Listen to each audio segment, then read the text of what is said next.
Hello, welcome to my channel, Tattooer 601, where we're gonna always talk about tattooing. We'll talk about history of tattooing, current events of tattooing, crazy shop stories over time, a whole lot of things on this subject. So if you're not into hearing, knocking 30 years of tattoo funny stories, then you won't be into it, and I understand. Okay, so I'm gonna apologize in advance for the cut takes because I'm trying to figure out this video editor. But back to tattooing. Pardon me. It's allergy season here, man. I'm greatly affected at any rate. So odd things that have happened through time. Like, I went through a whole time when there was one particular design. It was the Godsmack sun.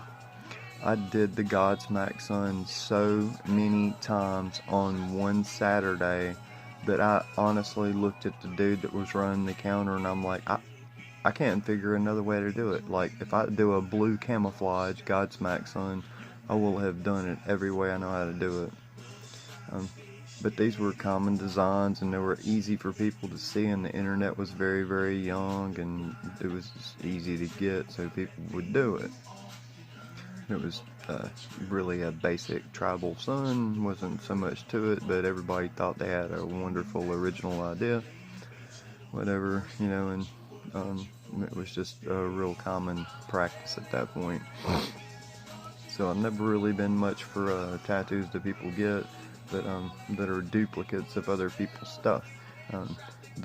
Duplicating the artwork's not so bad, but when the whole damn public that you're tattooing is coming in like 3 times a day trying to get the same damn tattoo, it gets rough on you in the mind to figure whether or not this is a smart idea for anyone to do. Because, or to me personally, Godsmack ain't no awesome band.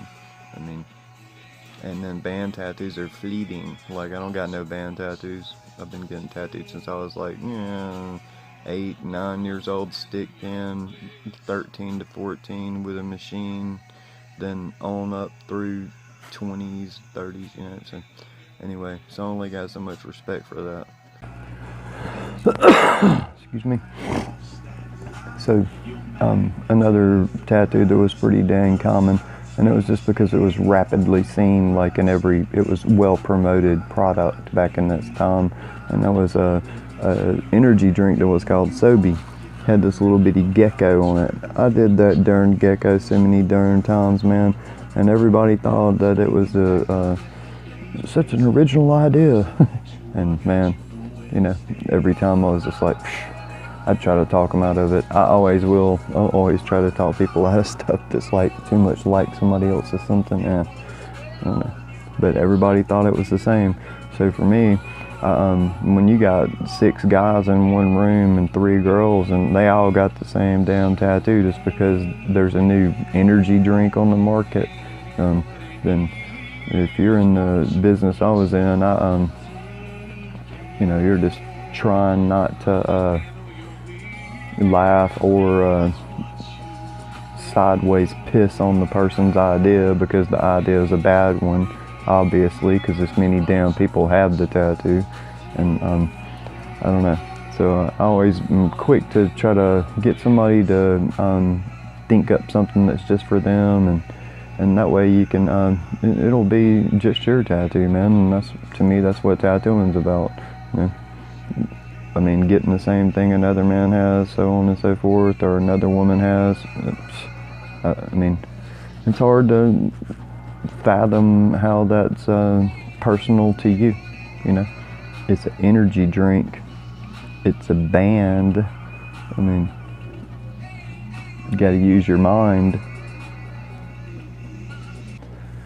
Okay, so the next thing that was a strange one for me was, it was prior to the Sobe Gecko. Man, I can't imagine how many people got them things covered up. But the next one The one prior to that was the freaking Goldberg tribal armband. My Lord Almighty, that thing went over like the dark plague with every redneck boy in Mississippi. I swear, they're all wrestling fans, or like 98% of them, and whatever, man. Everybody likes different stuff. But once again, this commercial stuff is it's fleeting, meaning if you think you have a unique idea and it's coming off of a movie star or a soft drink label or a band, chances are that the person that's doing your tattoo has already done this 3 or 4 times minimum, sometimes 15, 20 times. I think I did the Godsmack so many times that I would refuse to do it after that. It was like, I don't see the premise in it, you know. Like, I started telling people, I'm like, I've done that 25 times. So that they didn't think that their idea was unique, in an effort to persuade them to get something that was personal just for them, because tattooing should be custom and to be just for you. So this is trending tattoo stuff, and it's gotten a lot worse on that concept, just strictly because of Google image searches. So it's kind of perplexing for some tattooers even to put up nice pictures of their tattoo work for fear that their client could end up getting their crap duplicated, and that'd be sort of cheating the person that you drew this nice design for, and it'd be cheating the next person too, because you're just duplicating the same thing over and over again. So trying to keep tattooing personal and just for each person's a difficult task, and trying to break it down for somebody when they actually think they have a great idea and they don't have a great idea, man. What they got is somebody else's damn idea.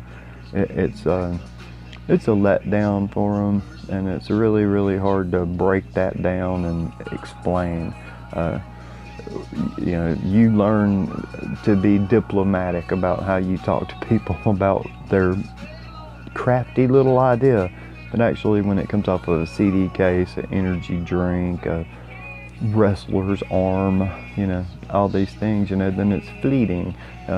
It's not what's considered to be timeless. There's a lot of tattoos that people will get and they'll become timeless. Like, they'll always be a really cool tattoo, but 9 out of 10 times they're going to be personal just to them, and that's what makes the beauty of tattooing what it is. As it's the design that a person gets matches them, you know, more so than it does some celebrity, energy drink, or some band, man.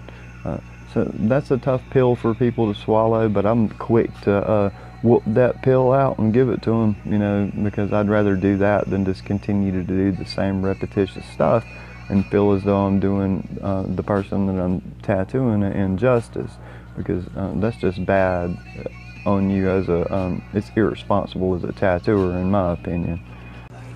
Okay, so pardon me, I'm gonna definitely smoke a cigarette because I do this.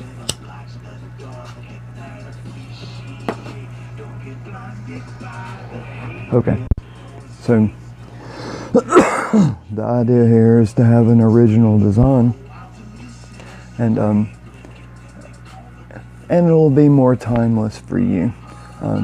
It doesn't really matter if it's a Walt Disney design, what have you, but it'll have some kind of personal relevance to you. There's years and years and years and years and years of really cool tattoo flash that you could get if you bring something into a tattooer and they're really dedicated to you. Then they'll tend to try to do their best to draw you something similar that it's personal to you. And a good tattooer doesn't do that tattoo twice, because they care more about you than that. And you pay them money, you know, and they appreciate you. I always tried my best to never do the same tattoo twice. That's why I get hung up on a few of the things that became very, very trendy through time.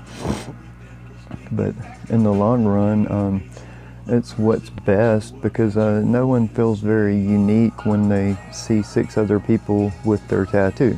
And so I always felt like it was sort of my job to be certain that didn't happen by my hand, you know. And this is just respect for your clients, respect for a person that's naive to tattooing, that's getting their first tattoo and has never been around enough to know that this many other people have the same design, so on and so forth. It's a way to school the public. It's a way to be fair to these people and get them something that's just personal and just for them. So I always felt that was just good tattooer etiquette. I'll go ahead and say I've seen that fly out the window in like more than 4 shops anymore, because people walk in and what they want, they're holding up a cellular telephone with a Google image search and pointing at it, and this is someone else's tattoo design, and the average dude, he is just on it. He is tracing the other person's tattoo, putting it on them, and acting as though it was his artwork. And I didn't come from a generation of that, and so it's very, very difficult for me to grasp or feel good about. And I tend to, I piss away a lot of my time, and I'll end up making less money and drawing way more than everyone else or whatever. But your tattoo that I do, it'll be unique, or it won't be done by me. I don't duplicate other people's tattoos. I can't do it, man. I can do it, I won't do it. It's just not what's right. So respect for every tattooer out there, and for every young person that goes and gets their first tattoo. I hope that the person that you run into, that they care enough about you to make something personal just for you. It's tough. There's so much art out there that someone else could or couldn't already have, and I understand that. But also, if you're in a well-saturated tattoo studio, 9 out of 10 times, if you show them something, they've already seen it 15 or 20 times, so they already know to let you know, hey, you know, this is pretty common, so on and so forth, you know, so that you don't end up disappointed in your decision in the long run just because you're simply naive to tattooing. And there's nothing, everyone's naive to things that they've not experienced, so it's not a negative thing, meaning naive's not a negative word. It just means you haven't been around it enough, and that's all that is. So it's not disrespect, it's just about that it's important that it be personal for you. And whoever's your tattooer, your tattoo artist, however you need to phrase that. I look at tattooing as a craft, meaning people learn their craft. And it's important to me that each person gets a tattoo that's individually just for them. And so my message to you is to get something just for yourself. That way it can never be duplicated. If I were you, I would attempt to get the line work that your tattoo was drawn from and take it with you and save it in a scrapbook or anything. But do not leave it at a tattoo shop where people tend to duplicate things. You'll be utterly disappointed in the future when you see 5 more people with the same design. And I don't want that to happen to you. Again, I'm from South Mississippi. My name's Russell. I'm on Instagram. I don't Facebook, man, because I see that as a drama festival. But I don't duplicate tattoos, man. I'll try to do something just for you. So again, I'm gonna turn this one on down and go ahead and say, hey, we're gonna cut this one loose and tell you, keep your mind right. Get the tattoo you deserve, not the tattoo the guy before you deserved. You'll be happier in the long run. Much love from Mississippi with love.